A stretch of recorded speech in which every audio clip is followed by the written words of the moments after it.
Hello everybody and welcome back to a brand new video on the channel, guys. So what I have for you guys today, I have episode 12 of the Championship Roundup, guys. So if you've not seen this series before, let me briefly explain what it's all about. So each week, guys, I give you my sort of analysis for each individual Championship game that has gone on this week. So let me know in the comments down below actually how you think your team performed this weekend. And as I added it last week, we will be doing the same thing this week. I will also be giving you my goal of the weekend and my result of the weekend as well. So make sure you leave a comment as to what your goal of the weekend was, what you think, and what you think the result of the weekend was as well. I'll be very interested to know. And of course, we do have an international break coming up now, which really, you know, I said in my last video, I really don't like international breaks, but hopefully, you know, I'd say this has been a pretty decent week for results in the Championship. There's been some very good games indeed, so we'll just get on to reviewing them. But before we actually do that, guys, I will put your comments on screen now, so if you successfully managed to predict any of the scorelines in this week's fixtures, guys, I will leave your comment on screen now. So fair play to anyone who did correctly guess a scoreline. So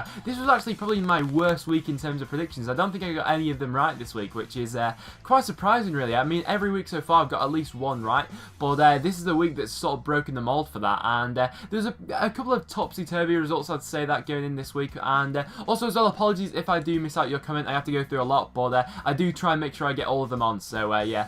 Congratulations to everyone who did successfully get a prediction right. So the first game we have to talk about, guys, is the London Derby taking place on Friday night between Brentford and Fulham. So this one actually finished 2-0 to Fulham in the end, and of course Fulham took full advantage of quite a shaky looking Brentford side in this match as they were able to get a comfortable 2-0 victory. So from the off, I thought it was Fulham who set the pace in this match, really, as they had several chances to take the lead, especially early on in the first half, and Brentford were struggling to come to terms with how direct Fulham were actually being with their style of play in this match, which was quite surprising, really, because of course Brentford had just come off the London Derby victory against QPR last week. So I was expecting quite maybe a sort of a more highly contested fixture than what it actually was in the end, but the deadlock was eventually broken by Sonny Aluko in this match, as Brentford just couldn't cope with Fulham's threat, and this actually continued into the second half as Fulham were able to get two by Tom Kenny, which was a fantastic finish from him in the end. So I'd love to know from Fulham fans actually as to what you think is possible for the rest of the season now, because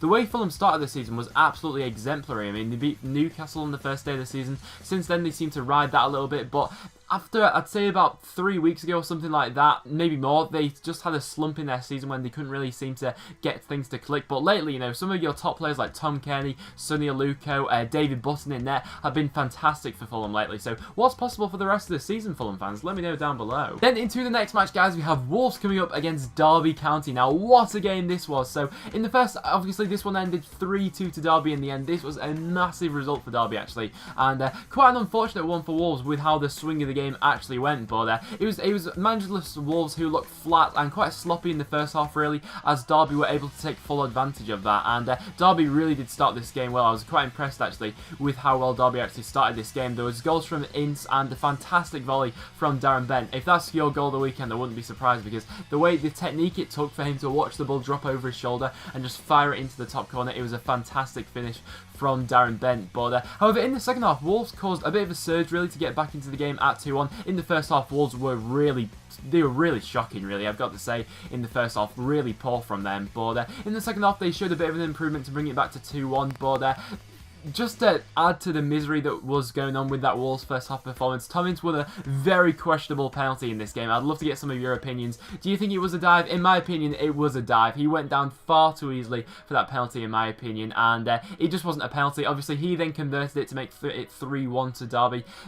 Wolves managed to get a goal back, but they were never going to get back into this game after how Derby had defended for the rest of it. So Derby, I'd now like to see actually a few Derby fans commenting as to what you think could be possible this season under Steve McLaren. You've showed a massive improvement since the start of the season, especially with your last two results. I'd be very interested to know. And obviously, the big news coming out of Wolves was that you've just appointed your new manager, Paul Lambert. So do you think that Paul Lambert will be able to get the best out of this group of players, and do you think he's the right man for the job? Personally, I think it could go one of two ways, really. I know it's easy for me to say that now, but looking at his track record, Wolves, it could be a good fit for Paul Lambert. The next game we then go into, guys, we have Aston Villa beating Blackburn Rovers by 2-1. So in this game, it was all about Jonathan Kodjia, as he managed to strike twice to sink Blackburn Rovers. And what a signing Kodjia's looked out to be, I must say that so far. And it'd be really interesting, actually, as to how many goals he actually finishes on for the rest of this season. But the first half ended goalless, despite, it was probably Blackburn, actually, who were in top in the first half, despite it ending goalless. And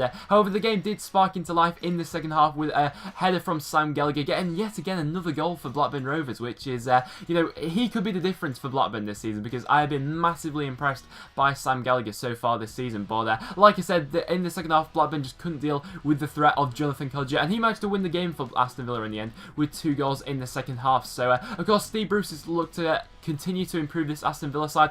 So far, this probably wasn't their best performance under Steve Bruce. I mean, it definitely wasn't their best performance, but at the end of the day, they managed to get yet again another victory under him, and they continue to climb the table. So that's the Blackburn Rovers fans. Are you a bit worried now at this point in the season? If I had to put my neck on the line now, I don't think Blackburn will get relegated. I think they've got too much in that squad, and the way they're currently playing, I think they will avoid the drop. Not comfortably, but I think they should see clear of it. But let me know what you think of that, Blackburn Rovers fans, down below. And then to the next match, guys, we have the only goalless draw of the weekend. That was taking place between Burton, Albion and Barnsley. So really not one of the best games of the weekend, I must say that. But this ended goalless between 2 of the promoted sides, of course, coming up to the league this season. But both teams had chances in this game. However, neither strike force were able to find that real cutting edge at the end of this. I thought that Barnsley keeper Adam Davis had a standout performance in this match. He did well to save some of the Burton Albion chances that they had, but probably wasn't the game of the weekend, and a point really, I know both of these sides will have wanted to win it, really, so a point really doesn't do that much for either of them at this point in this stage of the season. And then the next match we go to, guys, we have Huddersfield Town drawing 1-1 with Birmingham. So going into this game, I mean, Huddersfield were under quite a considerable amount of pressure, really. Of course, they are third in the table going into this game, and they actually finished this game being in third in the table. But going into this match, I thought it was imperative that Huddersfield did get something, really, because obviously they have lost their previous 2 fixtures, including a 5-0 hammering they got against Fulham. So it was massive that they actually got something from this match. And in the first half, I thought they did well to set the pace of the match, actually, and they were quite unlucky not to get a goal fairly early on in this match, but Kujak seemed to be on form for Birmingham. But in the end, it was actually Kachunga in the second half who managed to put Town 1-0 in front. But after that, Birmingham looked to attack with more intent after they went 1-0 behind. I don't really know what Birmingham's game plan was going into this match, but Huddersfield did look pretty good, but they just couldn't seem to find that second goal. And in the end, it was actually Jukovic who managed to level things up. And Huddersfield in this match, I've got to say, they did have a strong penalty appeal, and you know, more than anything, that will just accumulate to them being disappointed not to pick up all 3 points in this one. And in the next game we go to, guys, we have Newcastle coming up against Cardiff City. So in this one, Newcastle managed to walk away with a 2-1 victory over Cardiff. So Newcastle just continued their fantastic run, and it just got off to a fantastic start with Atsu taking the lead for Newcastle just 3 minutes in, and it just immediately that set the pace for the match to make it difficult for Cardiff, really. And they managed to double their lead just before half-time through Gouffran, and going in at half-time 2-0 down away at Newcastle was always going to be tough, you know, for Cardiff, and no one really expected them to get anything. However, from their second half performance, they really did warrant getting at least a point from this match. I must say that. Of course, it was Whittingham who got one back for Cardiff, and the way that Cardiff pressed Newcastle in that second half, I was really surprised that they didn't manage to forge and actually get that second goal. And luck seems to be riding their way with Newcastle at this point in time, as Cardiff yet again had a very strong penalty appeal. It was Mitrovic who made a foul in the box. Nothing was given by the referee, which was quite surprising, and Cardiff were left quite disappointed, really, because they weren't expected to get anything, but the organisation that they showed in the second half accumulated with Neil Warnock's tactics of how he went about getting through this Newcastle side in the second half. They were quite unlucky, but Newcastle have just seem to be riding their luck at the moment, like I said, and this is a fantastic stage for them to go into an international break now. 3 points clear at the top of the championship. And then the next match we're going to, guys, we have Norwich City losing 3-2 to Leeds United at home. So some people were claiming that this could be Alex Neil's last match in charge if Norwich weren't actually to get anything from this match. So I'd love to get some Norwich fans' opinions as to, do you think Alex Neil is the right man to turn this season around? I mean, I say turn your season around, you are of course still in 4th, however, the performances of late really haven't warranted that, and I suppose what's the most frustrating thing among Norwich fans is the lack of, nothing seems to be changing, if that makes sense, really. I mean, the way he's going about the team selections and the system he's playing, he's not really attempting to go for a different style or something like that. He's been quite bold in sticking with what he knows best, and in the end that's coming back to bite them, as obviously they've lost another match now. But I've got to say that Leeds United have been fantastic lately. I've been so impressed by them. Probably are, with 2 or 3 other teams, Leeds United are probably one of the form teams in the league at this point in time, and this surge had just caused them to go actually into a playoff position. So Leeds United fans, do you think the playoffs could be a viable option for the end of the season? I'd be very interested to know, because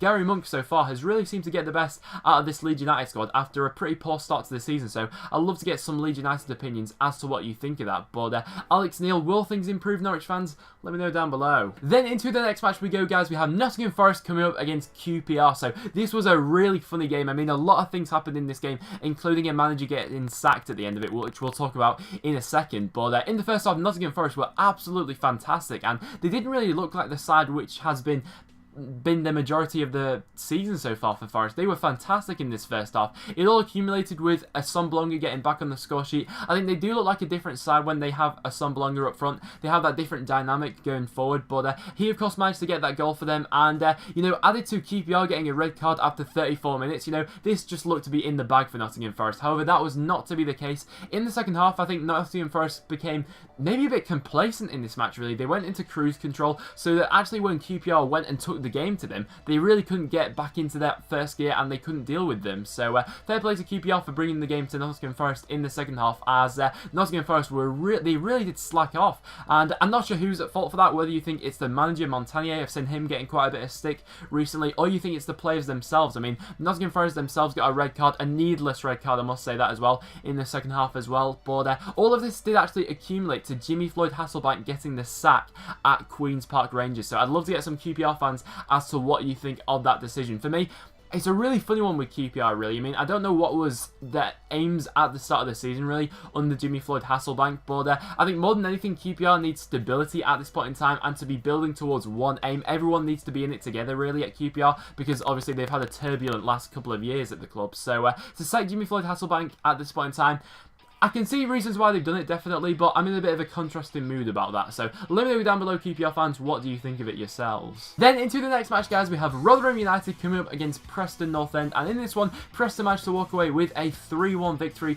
over Rotherham. Quite a comfortable one, I must say that. So Preston managed to put the 2 defeats to Newcastle behind them, and they managed to get back to winning ways with this 3-1 victory. And in this game, I thought that Rotherham struggled to cope with Preston's flair players, really. Players like Aidan McGeady and Callum Robinson really did set the place alight in this game, and they were just absolutely both fantastic. So after a comfortable first half, Rotherham were given a glimpse of hope in this game after bringing it back to 2-1, and I thought that Peter Odemwingie coming onto the pitch for Rotherham, he had a massive impact for them, and if they are to avoid relegation, I think he could prove to be a pivotal point in that. But Malik Vermeil managed to wrap it up for Preston and get the 3rd goal for us. So I'd love to know as well, as to a couple of the Preston fans, as to what you think could be possible for the rest of this season. You know, with the form that Preston are currently in, you know, the playoffs are looking like an option. Me myself, I don't see it happening personally. I think we'll just fall a bit short. I could see it being another mid-table season for Preston, really, but I mean, who am I to stop people from dreaming? So Preston fans, let me know in the comments down below, do you think the playoffs could be realistic this season? I'm not so sure myself, but let me know down below if we continue playing this way. And also, Rotherham fans, can Kenny Jackett do anything to help you avoid relegation this season, or is the squad simply not good enough? I think January is going to be massive for Rotherham. If they manage to get 3-4 quality players in January, I could see them surviving. However, if they don't, I can only see League One for them, really. Then the next game we go into, guys, we have Sheffield Wednesday coming up against Ipswich Town. So a really surprising one for this, actually. Ipswich Town managed to walk away with a 2-1 victory over Sheffield Wednesday. So I was quite surprised to see this one, actually. But going into half-time, the teams were level at 1-1. And in the second half especially, Sheffield Wednesday looked poor, as they just couldn't really cope with anything that Ipswich were offering to them, really. They couldn't really...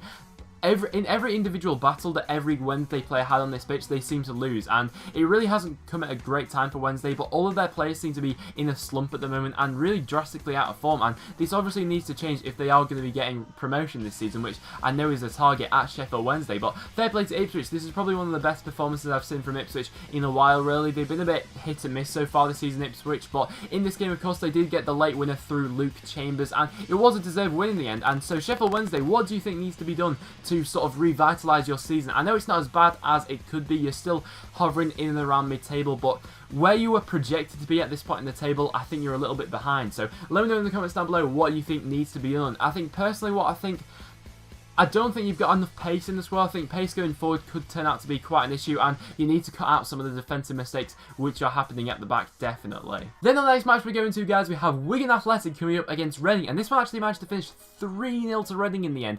I've got to say, this was one that I wasn't expecting the scoreline to. So, of course, this was Warren Joyce's first game in charge of Leeds United, and he just got off to the worst possible start, with Reading taking the lead after just 5 minutes. Reading were actually 2-0 up in this game, thanks to 2 goals from Gareth McCleary, and I've got to say, being 2-0 down to a team like Reading so early on, Reading are probably one of the worst teams you can do that to, as just because of how well they actually hold on to the ball, they'll have caused a lot of frustration for Wigan in this match, and the goals as well, from a Wigan defence's point of view, will have been very disappointed, as I thought they were, a majority of them were avoidable, definitely. So Warren Joyce, I think, does have a lot to do at Wigan, I must say that. So Wigan fans, what do you think Warren Joyce will have to do to get the best out of this Wigan squad, really? And what do you think your projections are for the rest of the season? Do you think it will be a relegation scrap with the current side you're left with, or do you think that it's just a matter of time before it all clicks within your squad? And Reading actually have surged up the table, really. They've been flirting with mid-table, really, throughout the majority of it, but since their recent run of form, they've actually gone up into a playoff position now. So Reading as well, who knows what could be possible under Jaap Stam this season. And then the last match we have, guys, being played on the evening kickoff on Saturday, we had Bristol City coming up against Brighton, where Brighton managed to walk away with a 2-0 victory to keep the pressure on Newcastle at the top of the table. So I thought this game could be summed up really by Steve Sidwell's goal. I mean, what a strike that was. If you've not seen it, make sure you go check it out. He scored from just inside the Bristol City half. He caught the Bristol City keeper out, who actually slipped back. It was just a fantastic goal. Everything just accumulated to make it a great goal, really. Sort of reminiscent of Charlie Adams' goal against Chelsea last season. It really was a fantastic strike from him. And after that, Brighton kicked on. However, I didn't think they were at their sparkling best. Of course, they were missing Anthony Knockaert for this game, obviously after the sad news of his dad passing away. Really is gutting news, that, but they really did seem to put in a good performance for him. Although they weren't at their best, I didn't think Bristol City offered much in this game, really. I thought, from a Bristol City point of view, they'll have been quite disappointed, really, as they struggled to create much in this game, which is not something that I'd expect to say from Bristol City, as going forward this season probably has one of been their main strengths, really. But Tammy Abraham looked quite isolated up front. I thought a lot of the ball got bogged down in midfield for Bristol City, which is where they were losing a lot of their individual battles in this game. But, of course, Brighton now keep the pressure on Newcastle at the top of the table. So, do you think, Brighton fans, do you think it will be automatic at the end of the season? Because your form at the moment has just been exemplary, keeping things tight at the back and scoring goals going forward.